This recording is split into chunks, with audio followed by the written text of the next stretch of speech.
everybody. Hi. Welcome. This is wonderful to see so many people here and to see everybody keep coming. It's amazing to see this grow every year. Thank you so much for being here tonight. It means a lot. Some of you know me. Not everybody does. For those of you who don't, my name is Lindsay Ferris, and I grew up here in Rockland. And so Rockland has a very special place in my heart. It always has. It always will. And I'm also actually part of a committee, a group called Rockland CARES. And I'll tell you more about us later, but basically we provide resources and support to those affected by addiction in some way in Rockland and surrounding areas. And there are actually some more resources. We have a table back there, and there are other resources here tonight as well. So when you get a chance, make sure you stop by the tables. I hear there's some free stuff out there, and they have some really great information to help support families and to help people in recovery and to help people who are struggling. We have the Brockton Area Opioid, we have Learn to Cope, we have Banyan Treatment Center, Teen Challenge, Cope Center, and Matt Gannon, one of our speakers here tonight, who's amazing. He set up a table. So when you have a chance, thank you all for being here. So a couple of months ago, I was asked by the group if I would consider emceeing tonight. And that made me really, really nervous. This, to me, is genuinely a really big honor. The addiction issue in Rockland is they're really important to people, myself included. So it made me really nervous. I thought, I don't know if I can do that. And thinking, what am I going to say? And then when I sat down and started thinking about what I was going to say, I realized that this is easy. It's really easy talking about our town and my town. My mom grew up here. I was born and raised here. My niece was born and will be raised in Rockland. Just like all of you, in some way, Bulldog Blue is in my blood. It's just a part of us. That's the kind of town that we are. We take pride in our community. We are protective of each other. And others sometimes may talk about us. They may have bad things to say about us. You know, Rockland, that small town in the South Shore, they just kind of cause trouble and make the news once in a while, and they're nothing special. But those people are wrong. We're a community. We're a family. I've seen this town come together at times when it is really needed, and that is an incredible thing to see. And that's why we're here tonight. We're here as a community. Some are here for support. Some are here to provide it. Others are here because they just don't know what to do. I know that many, if not all of us, have been affected or touched by addiction in some way. It's personal. It's our neighbors. It's our classmates. It's our parents and our kids. It's personal. It's a terrible, terrible, sad thing, addiction. So why are we here tonight? We're here to show support. We're here to find comfort among friends and strangers. We're here to celebrate those in recovery. And we're here to raise awareness. Awareness about the epidemic going on in our town and the surrounding areas. To talk about it, because that's part of the solution, right? To talk about it, to end that stigma. Tonight you'll hear beautiful music. You're going to hear stories of hope that I know will inspire you. And we're going to light candles of hope together in memory of those we've lost to addiction. And we'll light them to show support to those still struggling and those in recovery. Tonight is about hope. So to start the night, I would like to invite Father Hickey up to lead us in our opening prayer.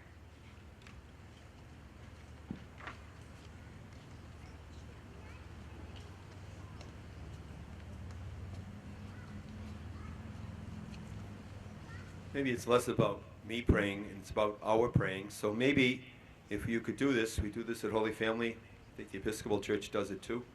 Would you join hands with people near you? It might be easy to just move a little bit around so people are able to hold on to folks. Would you do that? And not just the people that you love or care about, but also with strangers, people you don't know. Thank you for doing that. One of these issues is solidarity, right? The sense of we're in this together. Lindsay was right. This is where we live. These are our people. We belong to these folks who have struggles. We're here for them. We're here to call God's love on them, to ask Him to help them out. So let's just pause for a moment, put ourselves in a place of quiet. It's such a special thing, right? In this wonderful summer evening, to realize that God is here with us. He loves us. He cares for us. And He is the one who can save us all through His Son, Jesus. Gracious God, we adore you and praise you on this lovely evening. We thank you for the world which you created. And we ask you to look with mercy on so many of our people that are in trouble, who are struggling with addiction of various kinds. We ask you to be with them as they try to find a way out of it.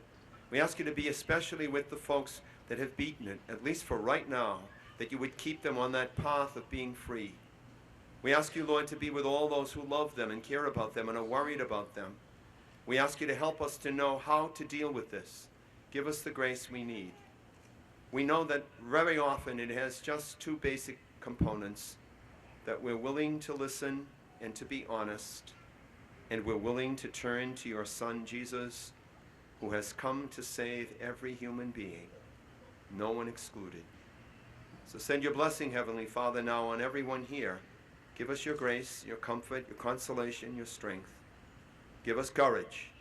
And bless this evening, and let everybody who speaks have a special gift from your Spirit to share what's going on. Let the music uplift us, and let the candles remind us that the light is not far away from us, that the hope is not taken from us, that there is a day, this day, that we can live and love and be with each other. We ask you this in Jesus' name, and we ask your blessing on us all, Father and Son and Holy Spirit. Somebody say amen.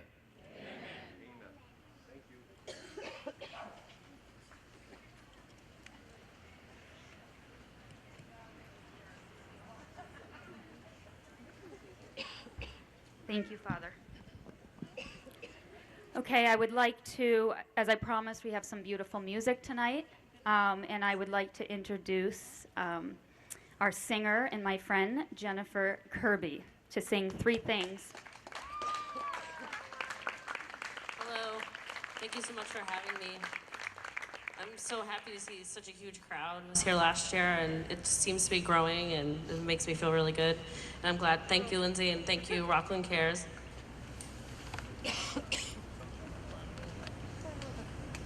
This is a song by Jason Mraz. I always listen to his music when, maybe I'm not having a great day, and his words always lift me up.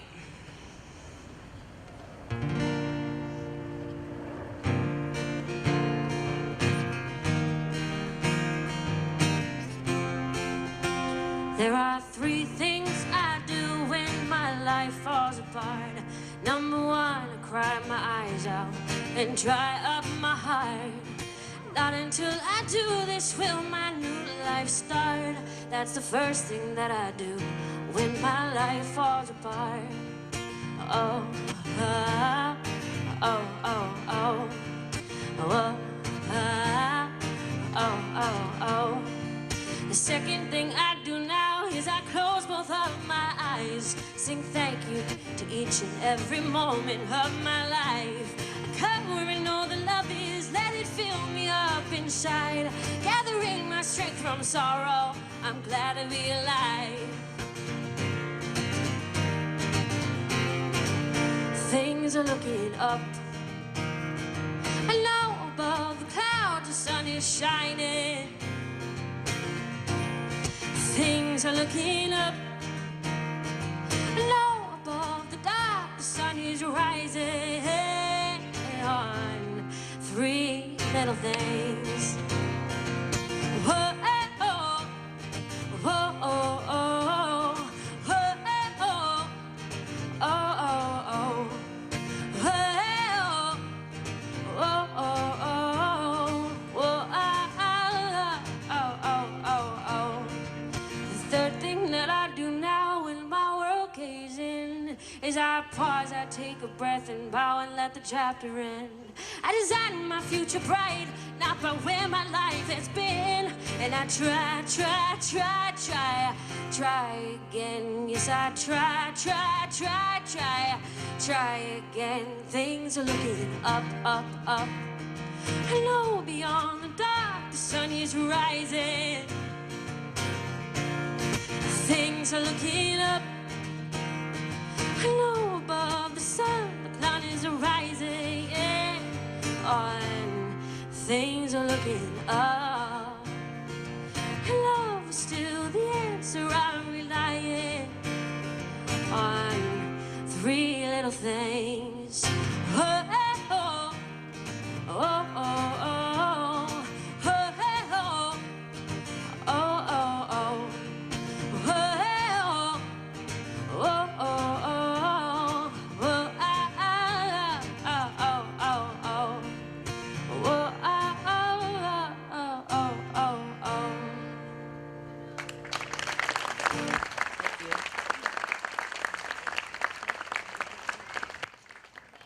That was beautiful, Jen. Thank you. Okay, so now I want to introduce our first speaker, somebody who has been in recovery for a while and has a great story and has a lot of advice, and just recently came on board with us on Rockland CARES because he really wants to give back to his community. And I think he's more of an inspiration than he thinks. So please join me in welcoming Jason Murphy.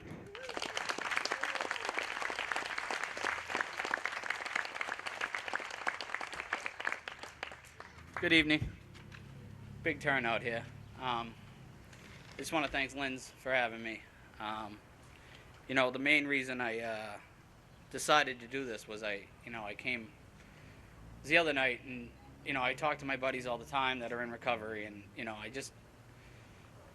I own a business, and I'm always busy, and I don't have time to go to meetings, do this, do that. And I went to a good friend of mine's wake the other night, and I saw the hurt on their family's face, and I felt the hurt in me, and I broke down. I cried. I really did. Did I know this gentleman that well? No, I didn't, but I knew his family. I knew the parent, and I knew I had some sort of an answer for some people out there. And here I am holding it. I wasn't giving it out. I wasn't talking to it. I was talking to other people that I would consider pretty stable at this point. And here I am almost acting like a selfish drug addict, holding on to it my own. It's mine. So we and Lindsay were talking about something else. We were talking about another fundraiser. And I said, what can I do to help? And so I went to a meeting, and she asked me to speak. And, I was nervous at first, but, I knew I had to do it. And I have a story to tell. And I actually have what I consider an answer. I grew up in Rockland. I feel the same way you do with Rockland. I mean, there's no one I feel more confident about leading this fight than this town. I mean, you can back us into a corner, but we're gonna come back in numbers at you, and I'm excited. I'm excited about this group and this town. I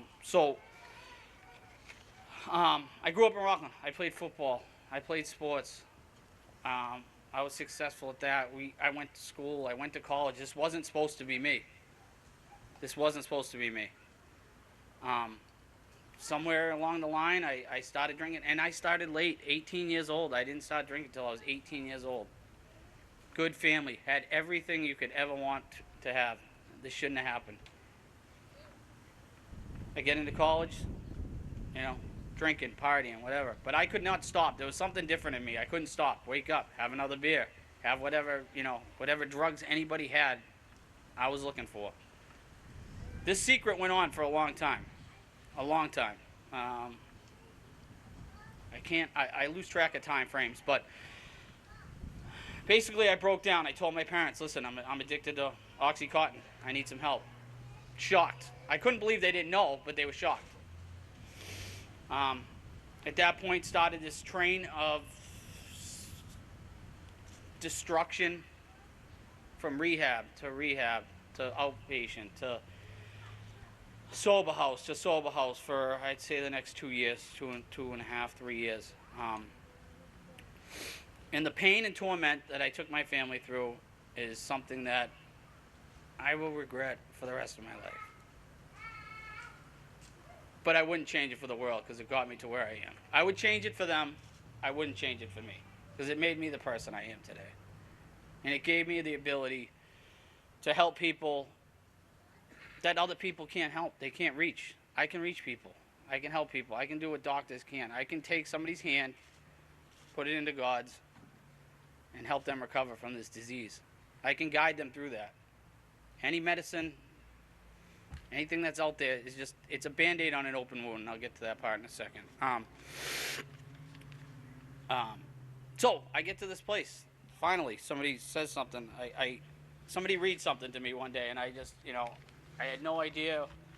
I kept going to these outpatients in these places, and they just tell me, what's wrong? What happened to you? What's wrong? What happened? Were you beat as a kid? Were you done this? You did that? Why are you using drugs? I said, that didn't happen to me. I don't have any bad story to tell you. My life was good.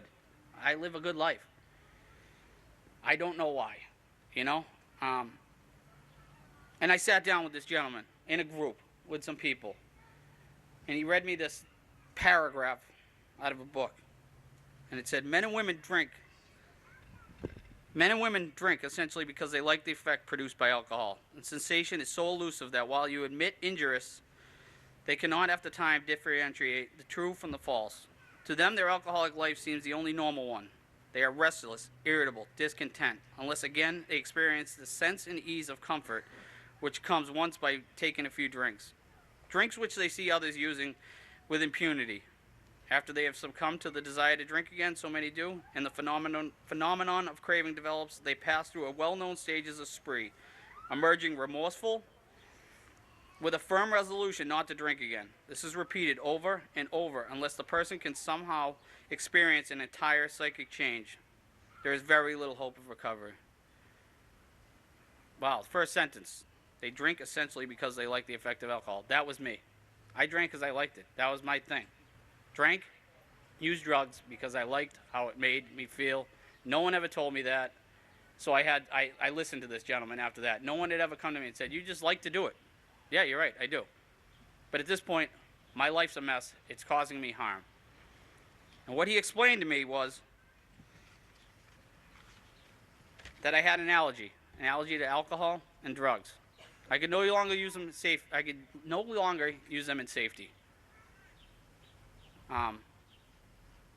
This is a disease of the mind and body. Your body's affected by it. But once drugs is out of your system, you go to detox. It's out. It's 7 days. You would think you wouldn't use it again after you just wrecked your car. Normal people would stop. Non-alcoholics stop. They get DUIs. They get arrested. They go to jail. They stop. Addicts don't. We have something wrong in our brain.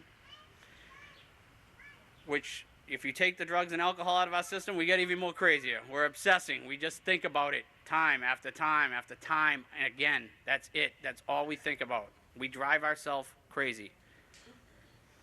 Hence the relapsing, the going back out, knowing the answer. The definition of insanity is doing the same thing again and again, knowing the results. I knew what was going to happen. I knew this. I knew when I picked up that drink, it was going to lead to some coke. It was going to lead to some drugs. It was going to lead to my family, who I cared about and loved, to destroy whatever was around them. So I listened to this gentleman, and he takes me through some series of. He keeps talking to me about some other thing, about how to get well. And he mentions to me about a power greater than myself, or God, however you want to put it. A lot of people turn their back on that. No, I'm not going to do that. I'm not going to do that. At this point, if you're struggling out there, you have no other choice. I'm sorry. In my eyes, there is no other way. There is no power greater than the love on this earth right now that I can feel is the word love. I love my son more than anything. I love my wife more than anything. Look at my family. I love them all. They're all over there. And the fact that I knew I was going to hurt them and didn't care enough, and that couldn't stop me, I knew there had to be something done. There had to be a total spiritual change. So I went through this process. I had to change my thinking. I had to change my brain. I had to stop being that selfish person. I had to become unselfish, willing to help others, willing to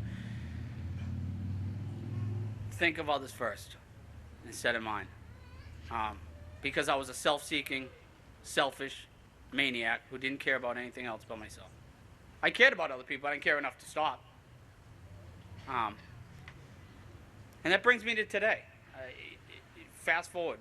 I remember the last day. I remember the last day I was up in Vermont, destroyed a whole sober house on my way home, driving home from Vermont, saying, I don't think people would mind if I drove this car right off the side of the road. That was the thoughts that were going through my head. I don't think anybody would care because of what I'm about to go home and tell them again. No one knew. It was in the middle of the night. It was midnight, and I was driving down 89. In the middle of nowhere. If anybody knows that highway, it is desolate, and there is a lot of time to think. And I was not in a good spot. And I get home. I don't go right home. And, I remember the last conversation I had, and my father said he was done. And I can remember just the pain on his face. And he wasn't yelling. If anybody knows my father, he yells. He screams. He yells. He wasn't yelling. He was crying.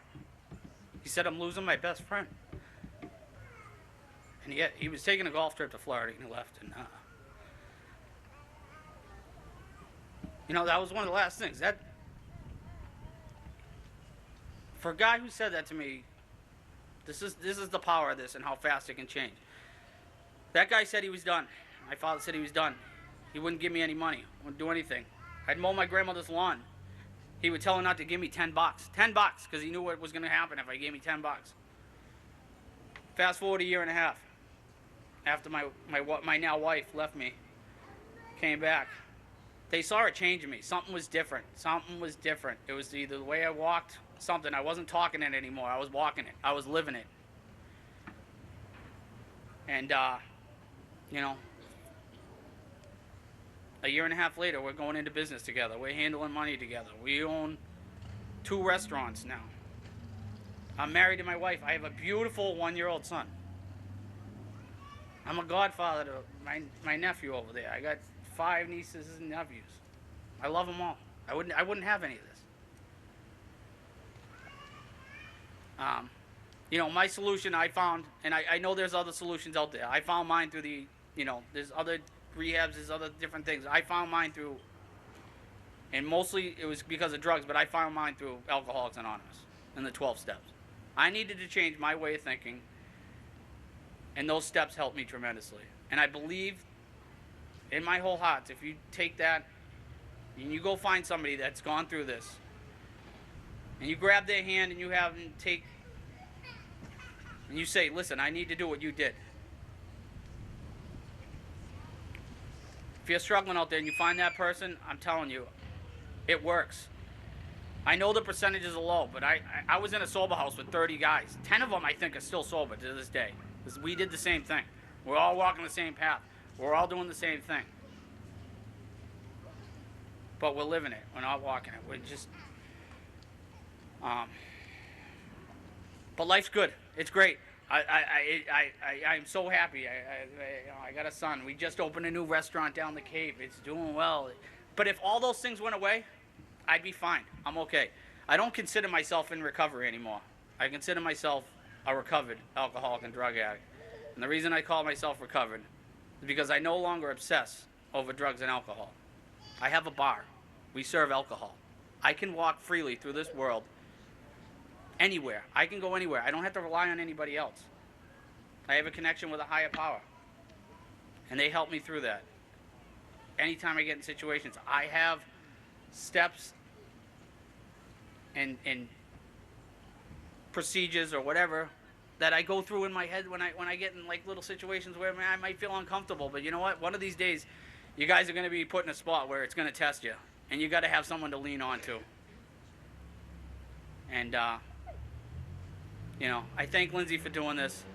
I thank you guys for having me speak. Because this affects all of us. It doesn't just affect the person that's using. It affects their families, their friends, their loved ones. Everybody is somehow connected to somewhere. When I introduce myself to somebody, I tell them, I'm an alcoholic and drug addict. You know why I tell them? Because I know I can help somebody that they know. It's exactly why I tell them. And that's why I think this is so important. I'm glad everybody came out. And thank you for letting me speak. Thank you very much.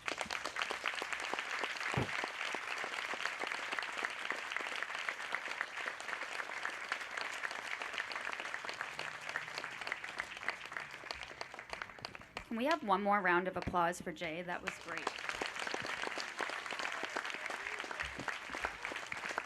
Jay, thank you so much. Your story is going to help so many. Okay, our next guest speaker is Sean Merrill.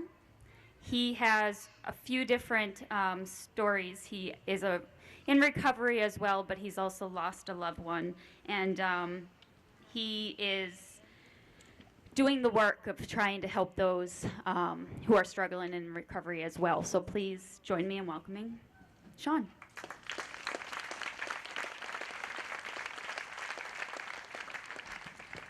Hi, good evening, everybody. So my name is Sean Merrill. I'm 36 years old. I'm from Chelmsford, Massachusetts. Now, in order to tell you about where I am today, I've got to go back into my past a little bit, which I don't really like doing too much. But so I grew up in a really good home. You know, I have a mother and dad who really loved me. I was a middle child. I have an older brother and a younger brother. I ended up going to a trade school for high school, took electrical, graduated, stuck with it. I had a child at a young age. And so I continued with it. I became a licensed journeyman electrician at the age of 22. Met a girl. We bought a house, got married. Things were going really, really well in my life. And then at the age of 25, my younger brother, he came over to my house, and I had a long, tough day at work, and I was just in a grumpy, tired mood, and he said he had these pills, and that him and his friends, they called them the happy pills. They took them, and it made them feel good. And so that day, I made a decision, and that decision would ultimately affect the next 10 years of my life. I chose to try that day. And over the next 10 years, I continued to use. I continued to use with my younger brother. Over those 10 years, I went to 8 different rehabs and detoxes. And I promise you all, each time I went, I didn't go just to please somebody. I wanted to go and stop using drugs. That wasn't the life that I wanted to live. I didn't want to use drugs to survive, and I didn't want that to run my life. But I just couldn't get it. After I would leave, shortly afterwards, I would pick up again, and I'd put short periods of time together, but nothing would really stay.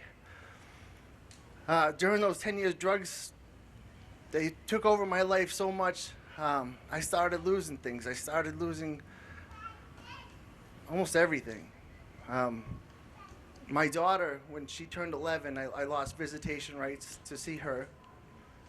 And that sprung some more, feelings in it, and it kind of fueled my usage. And shortly afterwards, I lost my home because I couldn't afford to pay the mortgage anymore. Lost my wife. She left, filed for divorce. And then ultimately, I lost my job. To be a journeyman electrician, you have to do a renewal course once every 3 years. And I didn't have the money or drive to do that, so I just let that lapse. I let it go. I ended up losing pretty much care for anything. It took over my life, and I lost the will. I lost the will to live. I tried to take my life. I overdosed, and the evening I overdosed, my younger brother, who I was using drugs with, he called 911, and Narcan saved my life that evening. Shortly after that, I got a phone call one evening that would change everything. So my older brother called me, and he told me that Corey, my younger brother, had just overdosed, and he had just passed. And I just remember in that moment just turning over, and I wanted to tell my wife. I wanted somebody there that I could just tell, and somebody to help me go through these feelings, because I went through all these emotions that I didn't know how to handle. And nobody was there. And then I realized what I had done. And over the next couple days, our family went through things that unfortunately too many families are going through. I had to numerous times pick my mom off the ground from crying and pain, from losing her baby, her 23-year-old son.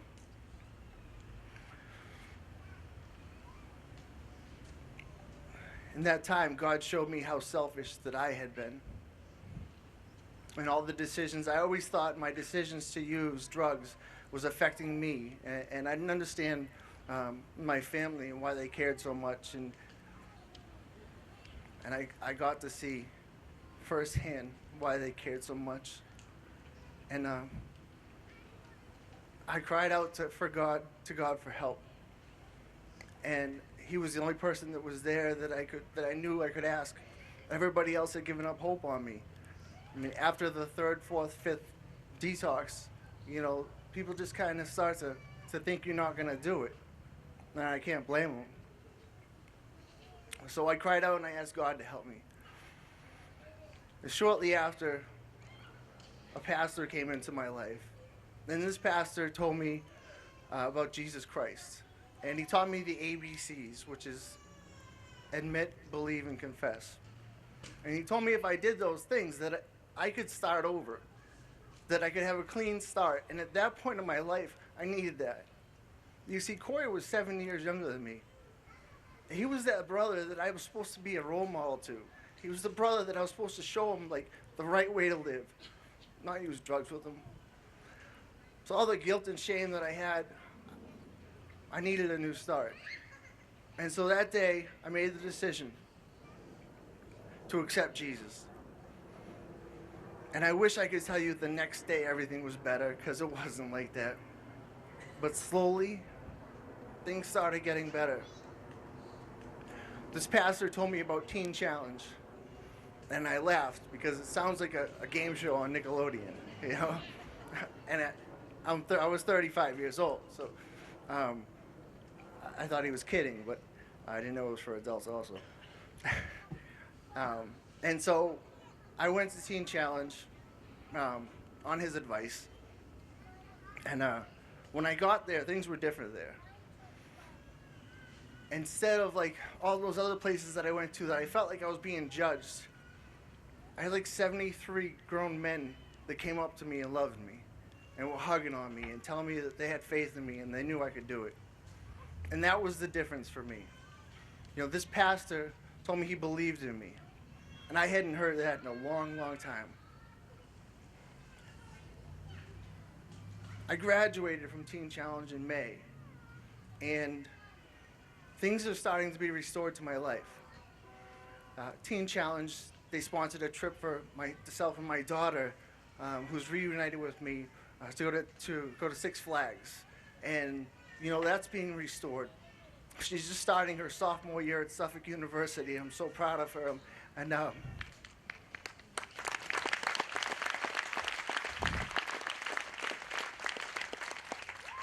my wife, May of last year, we went to court for the divorce hearing, and she said that I'm starting to see something new in my husband. And so she postponed the divorce. And in June of this year, it was officially dismissed, and our family's being restored.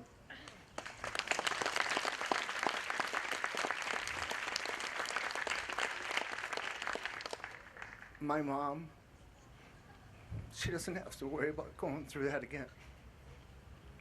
And I'm gonna do everything I can to continue living this life and spreading hope and trying to help other families to make sure they don't have to go through it too.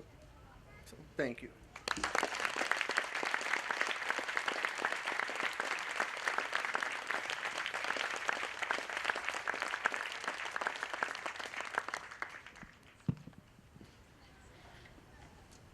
Thank you so much.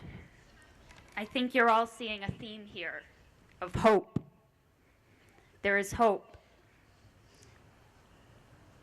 Addicts get help and they recover every day. To continue the theme, Jennifer is going to sing another song that I think many of you will probably recognize, so please feel free to sing along. It's a song about hope and fighting the fight, and just continuing on.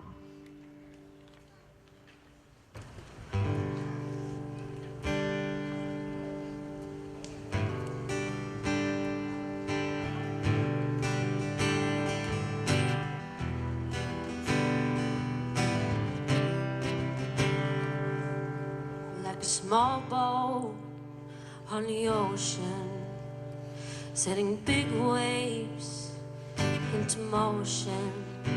Like how a single word can make a heart open.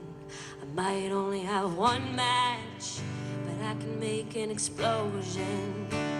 Now all those things I didn't say, wrecking balls inside my brain, I will scream them loud tonight. Can you hear my voice this time? This is my fight song, take back my life song, prove I'm alright song. My power's turned on, starting right now, I'll be strong. I'll play my fight song, and I don't really care if nobody else believes. 'Cause I still got a lot of fight left in me.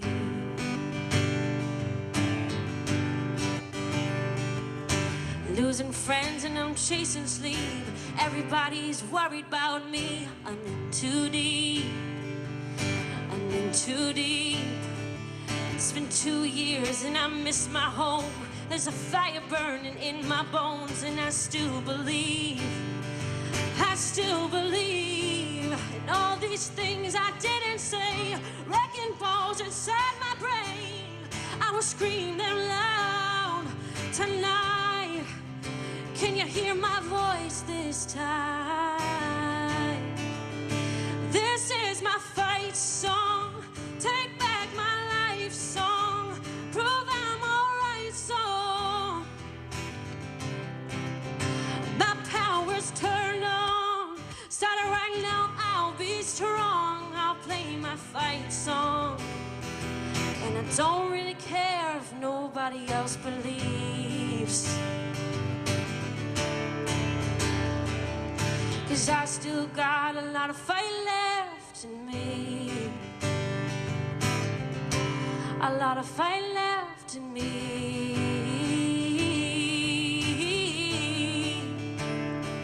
Like a small boat on the ocean, sending big waves into motion.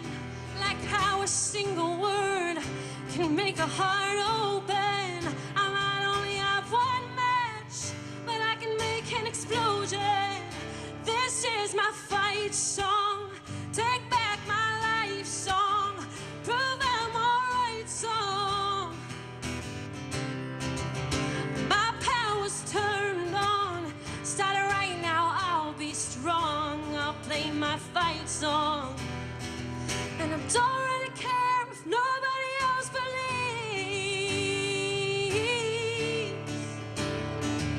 'cause I still got a lot of fight left in me. 'Cause I still got a lot of fight left in me.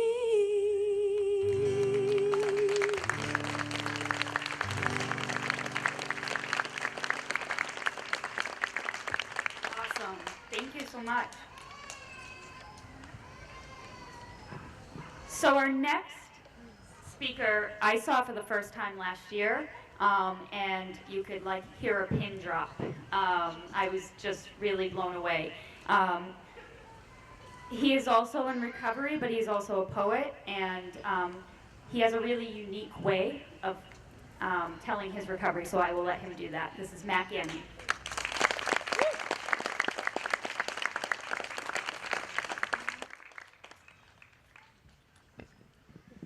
How's everybody doing tonight? How's everybody doing tonight? There we go. There's a little bit of energy. A little bit. I got two pieces I'm going to share with you guys tonight. I work on the front lines trying to help people get into treatment. And this is like a vent on how screwed up our system is. And until people stand up and speak out, people in recovery, families of people in recovery, changes aren't going to happen. So this is called a broken system. When I got high, it was to escape the pain of hurting. Explaining addiction to a normal person is like a woman with no kids explaining the pain of birthing. Let me break it down to you. These 4 to 5 day spin washes aren't working. We need to scrap the Massachusetts model of treatment and come up with a better version, because these suits and ties would rather close their curtains, ignoring the state's overdose rate is continuously surging. These politicians must be living in a fairy tale. At times trying to get into a detox is like a dog chasing its own tail. The system is set up for us to fail to the point sometimes it's easier to go detox in jail. Call the programs up to here, we got no beds. And then when you do get into detox, they load you up with enough meds until the entire unit looks like a night of the living dead. A 4 to 5 day escape from the day to day. A safe place to stay, but there's no beds and aftercare programs, so the decision gets made to hand you a list and send you on your way. Back to the same old same. Like those 4 days is gonna fix the years of pain, years of strain, years of sniffing pills to push the poison in your veins. Addiction is like a ball and chain, a slave whenever it calls your name, weighing you down until it buries you in the grave. And then when you do hit the streets, further treatment is just out of reach. So you keep a dirty urine instead of being clean. Recovery is only seen in the better parts of your dreams, living the nightmare of transforming into a fiend, and there's not a soul alive that can hear you scream. But you know what you need. Even though addiction got a trick up its sleeve, it starts whispering in your ear until you start to believe that you got a grip, you can handle your disease, until they find your buddy dead with an empty IV. Another statistic, another number added to the hundreds this year. One thing remains clear as I bury more and more of my peers, that most people out there don't really care until it's one of their loved ones added to the prayers. A Facebook wall flooded with love, rants and raves about how we all hate this drug. I think it's getting a little too overcrowded up above. Heaven needs to stop taking my people. The origins of this epidemic is see-through. Pharmaceutical companies gave birth to a generation addicted to the need, illegal drug dealing doctors influenced by money that's pure evil. Flood the streets of painkillers and then you pull them off the market. They make it easier to transition into heroin when the withdrawals hit the hardest. I don't even think we face the worst part of it. I sit here with a heavy soul, broken hearted, praying for the dearly departed, and that those that are lost will find their light inside of the darkness. Coming out clean on the other side. I want to spark a rallying cry that might save a few lives. Every day another angel flies while an entire community mourns while saying their goodbyes. All I can do is try to prove to you that it's worth staying alive.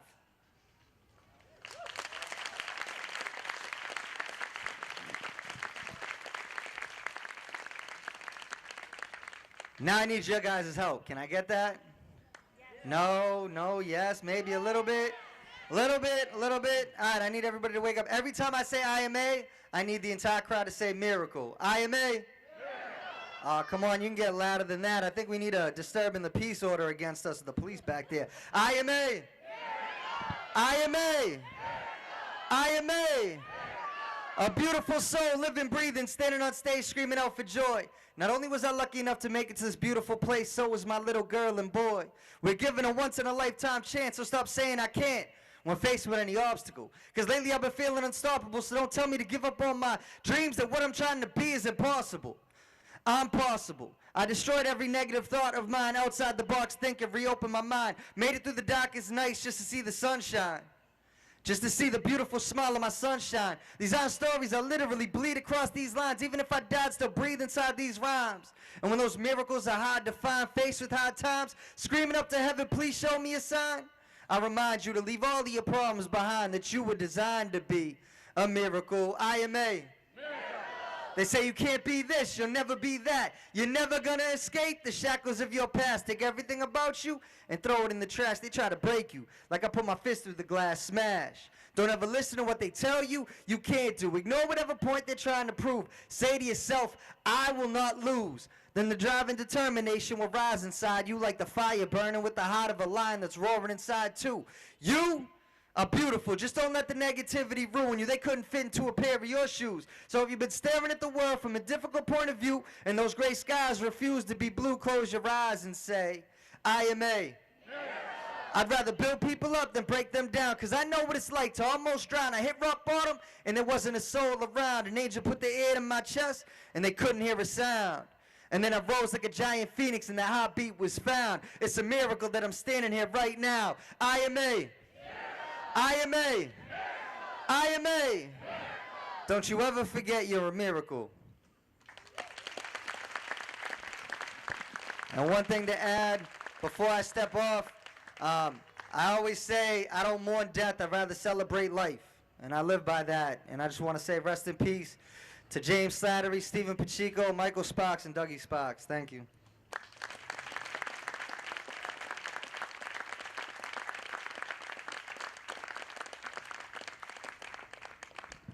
I think I heard someone literally say, wow, after her.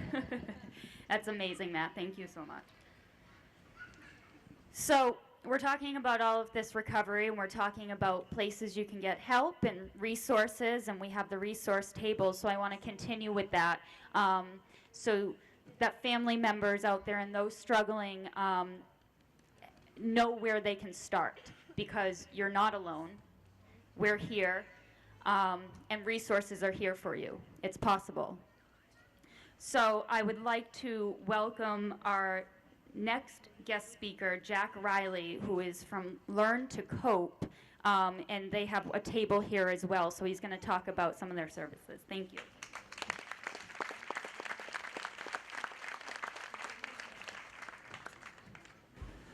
Wow, what an emotional night. My name is Jack Riley. I'm here as a dad. I am the son of alcoholic and drug addicts. I am the sibling of drug addicts, and now I am the dad of someone who suffers from this disease. And I thought I was alone in the world. I thought I was the only person in my town who had this issue. And I walked into a Learn to Cope meeting, and there were 35 or 40 people there. And they said, "You're not alone." I was sure somehow this was my fault. I was sure somehow I should have done more to help save my child. And through Learn to Cope, I realized this is a disease. It is a disease in which it is really up to the person to be focused on their recovery, like the speakers that we heard. And as a parent, there are things I can do. There are things I can share with people to try to help them deal with this.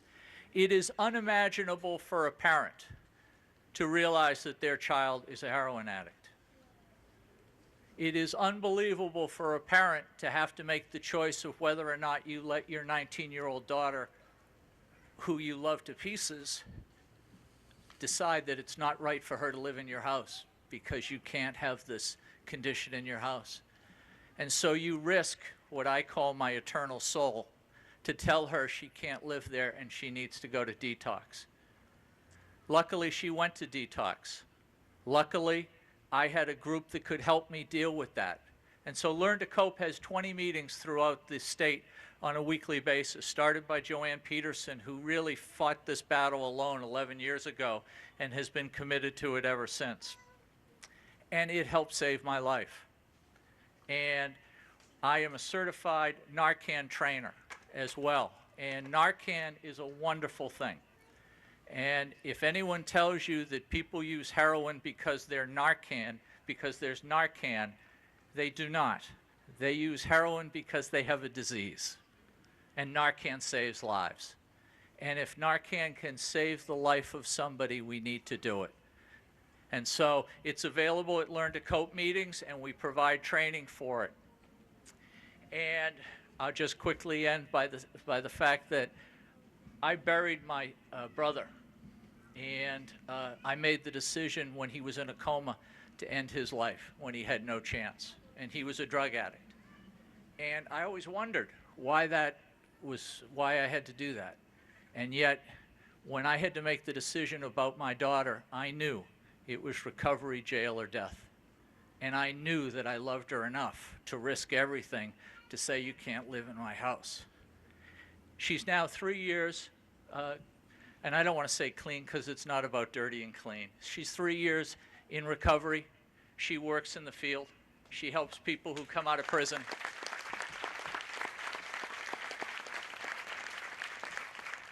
And she is active in her recovery, and that's what it takes. And the last thing I'd leave you with is this.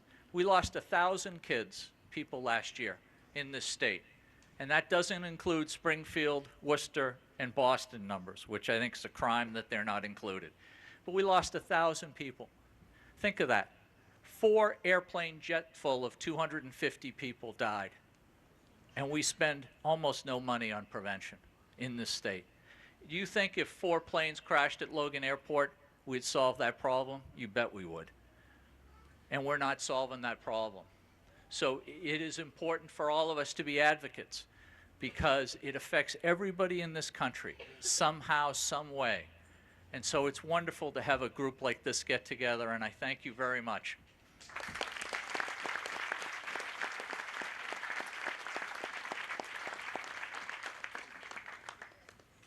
Thank you, Jack.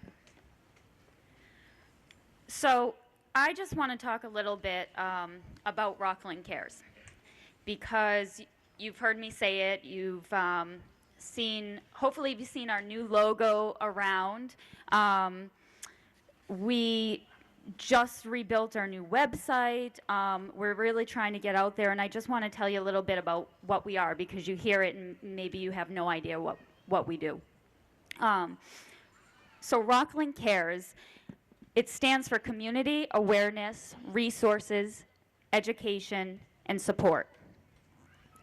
And it's a coalition, but it's basically a group of us, probably 10 of us or so, from Rockland and surrounding areas, and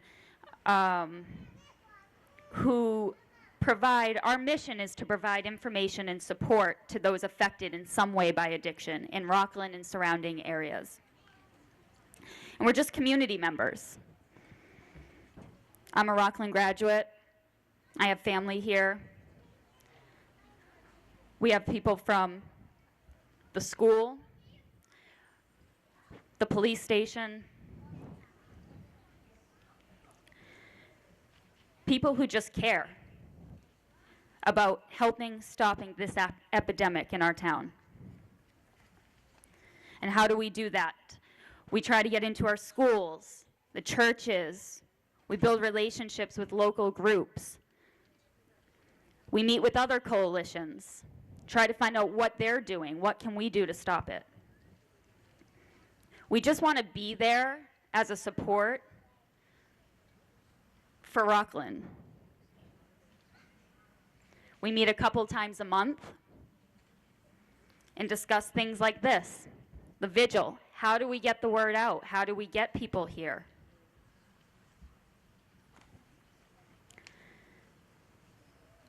We talk about what can we do for these families who are grieving, these families who are trying to help their family members.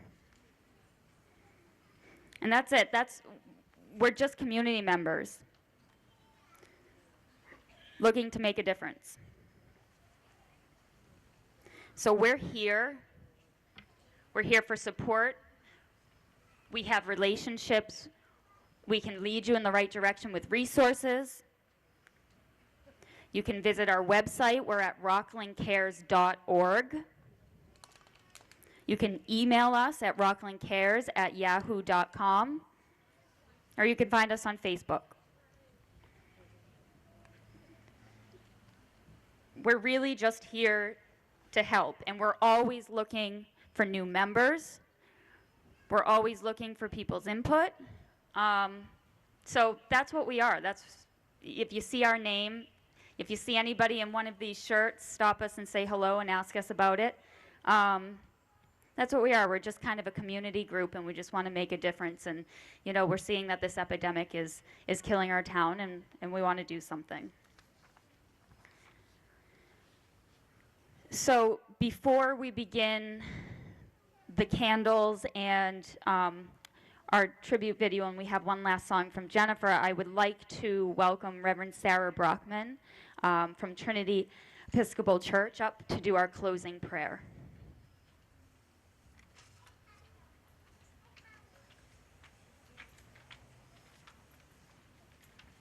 Thank you, Lindsay. Before I pray, I just want to share that yesterday would have been my nephew Kevin's 23rd birthday. He OD'd in June. So, Lindsay, yeah, it's personal.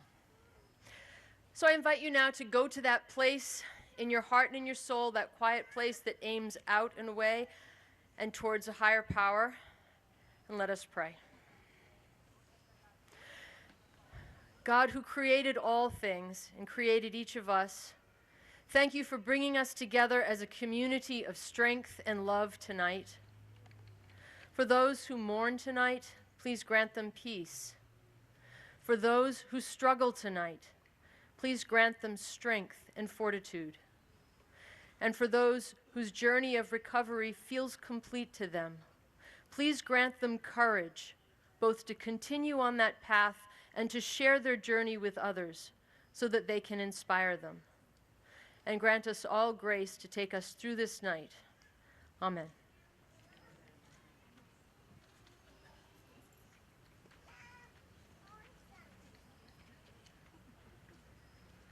Thank you. I would like to welcome Jennifer for one more song, Amazing Grace.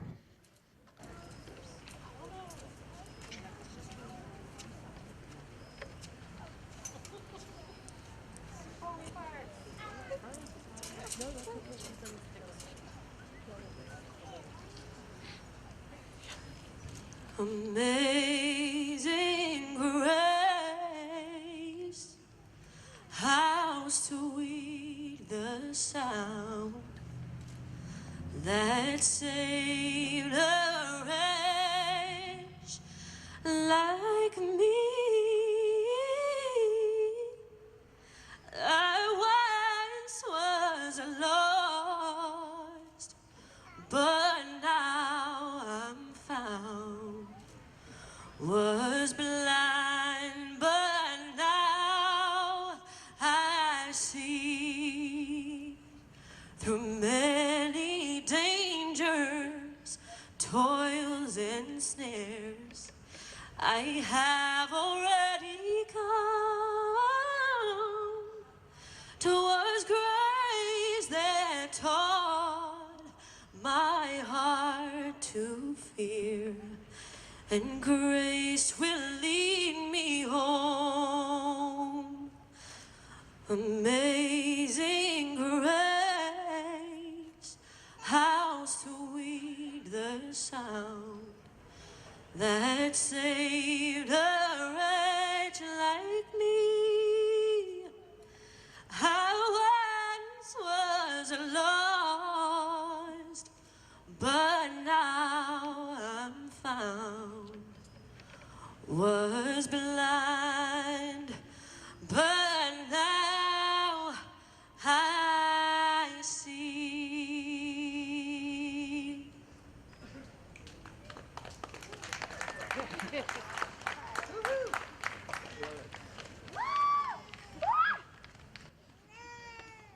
So tonight, for the first time, we're going to end the vigil with a tribute memorial video as we light our candles. The photos included in this video are only the ones we've received through our outreach for this video and vigil specifically. It's with great sadness that I say there are many, many, many more of our neighbors, our kids, our siblings, our friends who have lost their battle with addiction who aren't even included in this video. So as we stand here with our candles lit together, it's a time to remember all of them. But the candles are also a symbol of hope. Hope for those still struggling and hope for those in recovery. This video is touching, it's moving, it's sad, it's beautiful, and it's impactful. Thank you to all of the families for sharing your loved ones with us. Thank you.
Thank you again to our families for sharing your loved ones with us.